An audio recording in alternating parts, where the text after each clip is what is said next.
Today I'm going to talk about credit cards with the absolute highest earn rates from late 2024 into the new year.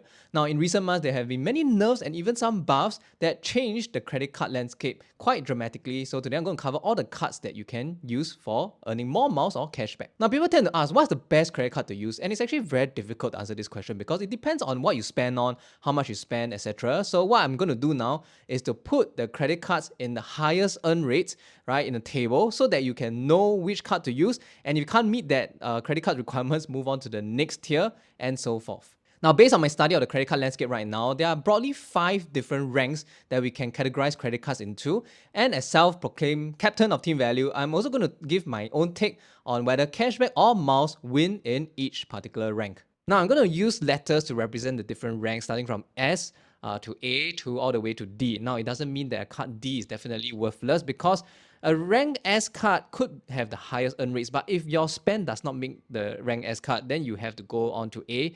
And if none of the cards in A meet your requirements, again, you have to go all the way until you find a card that's suitable for you. So a rank C card could be the best card for your particular areas of spend. So it doesn't mean it's the worst. Okay, it's just in terms of earn rate, it is lower than a rank B or rank A card. Now at rank S, which is the highest tier right now we can get, is 18% cashback or 10 miles per dollar. And I'm sure a lot of you would know that I'm referring to the DBSU in both categories. Now, I know I talked a lot about DBSU in the past few months, but for those who are new to credit cards, right, the DBSU actually gives you U points, which is equivalent to as much as 18% rebates or 10 miles per dollar, making this the highest earning card right now that we have. And the thing is, you can only get this earn rate on very specific merchants, which are namely U partners that DBSU works with. So you spend a lot on places like Guardian, Giant, Cold Storage, Foodpanda, Singtel, etc. The DBSU card is the highest earning card right now, right? 10 miles per dollar and 18% rebate. Now, some people also say that UOB ladies belong in the 10 miles per dollar rank because UOB ladies can indeed give you 10 miles per dollar if you satisfy the savings account requirement. But as I've talked about it in this video of mine, right, it is generally a bad idea. Now, when interest rates come down, maybe that will be something worth considering. But for now, I would say that you are better off putting your savings elsewhere outside of the UOB ladies savings account and giving up that 10 miles per dollar earn rate because you lose quite a lot of interest trying to get that 10 miles per dollar earn rate on the UOB ladies card. So at rank S, it is 18% cashback versus 10 miles per dollar. And in my books, I will feel that 18% cashback wins because if you calculate 18% cashback versus 10 miles per dollar, right, if you pick 10 miles per dollar, you're actually giving up 1.8 cents per 1 mile you get, which is a little bit pricey in my books. Now, I know that this 18% cashback isn't really cashback, but it's in form of U points that you have to redeem at places like Giant or Cold Storage. Okay, I've done that calculation in my previous video on DBSU, right? But I still think that 1.8 cents per mile is a little bit high, even if it's like captive points. Okay, so I would still go for this as much as possible, 18% rebate. I will try to redeem my U points for Cold Storage, Giant, Foodpanda, vouchers, etc. Right? And if I really cannot, then I will transfer them to miles. Okay, so in my opinion, 18% cashback wins this category. Now, things in the credit card world are changing all the time, so the best way to stay updated is to subscribe to my Telegram group, and more than 23,000 people have already joined. So that's rank S, and now we move on to rank A, which I feel is 8% in the cashback category and 6 miles per dollar in the miles camp, which actually doesn't really have any cards to represent them aside from UOB ladies, which is a viable option if you put a little bit of savings in the UOB ladies savings account, which again, I talked about it in my previous video. So this may be the option for people who prefer miles.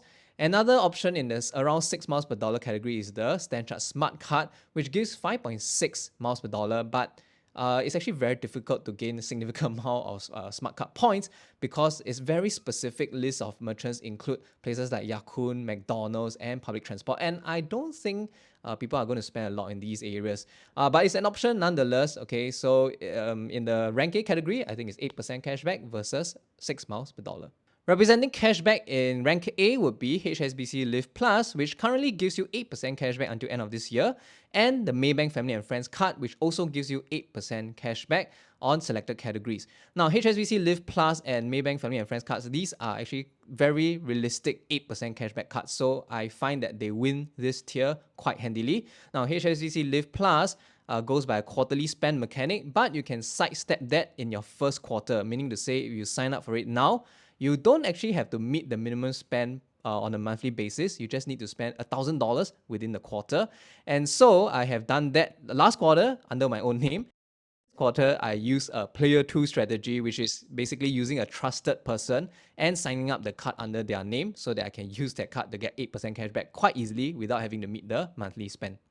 Maybank Family and Friends card was also recently upgraded, and I talk more about it in my video here. But the gist of it is that you can now get 8% cashback at more places, including fast food restaurants and the big one, online shopping platforms. So now this Maybank Family and Friends card has gone from a good card to, in my opinion, a great card because it is now much easier to get 8% cashback. And again, 8% cashback is a very good rate. It is rank A in my books, and Miles card don't really have any one to fight against 8% cashback right now.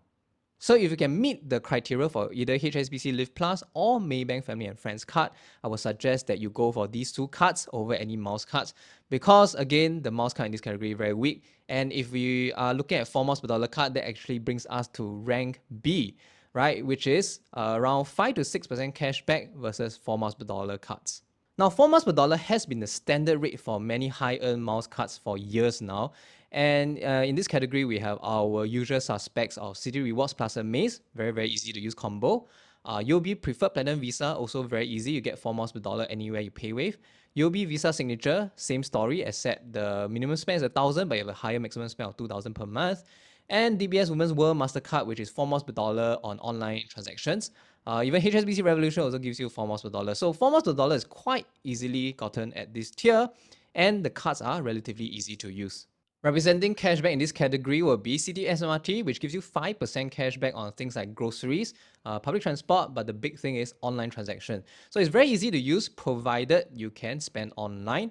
And there are two new cards in this category, which is the Mari credit card, which gives you 5% on Shopee transaction. This 5% is in form of Shopee coins, so not as good as cashback, but still pretty good because there's no limit nor minimum spend for the Mari credit card. Also at this category will be newly released DCS Flex card, which gives you 6% cashback on PayWave and online transactions. So I would say that now there are more choices at this tier for cashback cards, where previously it was just Citi SMRT. Now, in my opinion, I think that 4 miles per dollar is roughly equivalent to 5 to 6% cashback. So if you like cashback and you can meet the requirements of the cashback cards, okay, you can go for the cashback cards I mentioned. But if you are into miles and you are using any one of these 4 miles per dollar cards, I think it's also quite okay. So I would say it's a draw in this category, except I would think that the miles cards in the category are easier to use, especially City Rewards plus Amaze, because you can just get 4 miles per dollar practically anywhere you go. Whereas for the cashback cards, you do need to meet things like online spend, or for DCS Flex, you need to balance between online and offline spend. So I would say that the cards in the miles category are easy to use at this rank. Next up, we have the rank C cards, which I think is roughly around 3% cashback versus 3 miles per dollar. And in the 3% cashback range will be things like UOB Evo or UOB One. And in 3 miles per dollar, also UOB KrisFlyer card. Now, these two categories, I think you should avoid unless you really cannot meet the requirements of rank S, A, or B, right? Because at this category, at around 3% cashback or 3 miles per dollar, it is not very high amount of rewards given the current credit card landscape. Nonetheless, I still feel that the KrisFlyer UOB card has a purpose for existing because it gives 3 miles per dollar unlimited, provided you can meet the $800 minimum spend on Singapore Airline Group transactions. Right, a lot of 4 miles per dollar cards, they cap the earn rate at around $1,000 or at most $2,000 per month. So 3 miles per dollar unlimited could be the best card that you can use for big purchases. It needs to be online, it needs to be things like dining, right? There are some categories to be met. And of course, again, the $800 minimum spend on Singapore Airlines group transactions. For cashback category, I don't even know why these cards still exist. Okay, UOB Evo used to be my primary card, and now it's under 4%, which I think is a pretty bad rate. But I can see why some people still use it because they want to get the interest on UOB One account, right? Same story as UOB One. I feel that, okay, around 3% cashback is really nothing spectacular, right? For UOB One, you can still boost your cashback up if you spend on its selected categories like cold storage, Grab, those sort of things. Okay, but some of its categories like cold storage, you're better served with a DBS U card anyway. So these cards, I would say, okay, only use if you can't fulfill the other ranks. So at rank C, I think Miles win quite handily because 3 miles per dollar is roughly 4% cashback and it's unlimited. Whereas for the cashback camp, I think under 4% cashback is really just too little for me to consider.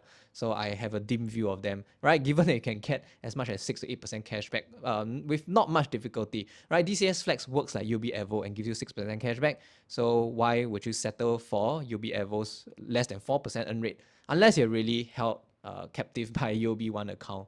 Now, there is another cashback card in rank C, and that would be the Maybank Platinum Visa, which gives you 3.33% cashback. And this is actually a card that's pretty good, even though it's rank C. Now, again, the rankings here are in terms of earn rate. It doesn't mean that a rank C card is a C grade in my books. Okay, Maybank Platinum Visa is actually a great card because it can give you 3.3% cashback on things like card up or iPayMy transaction.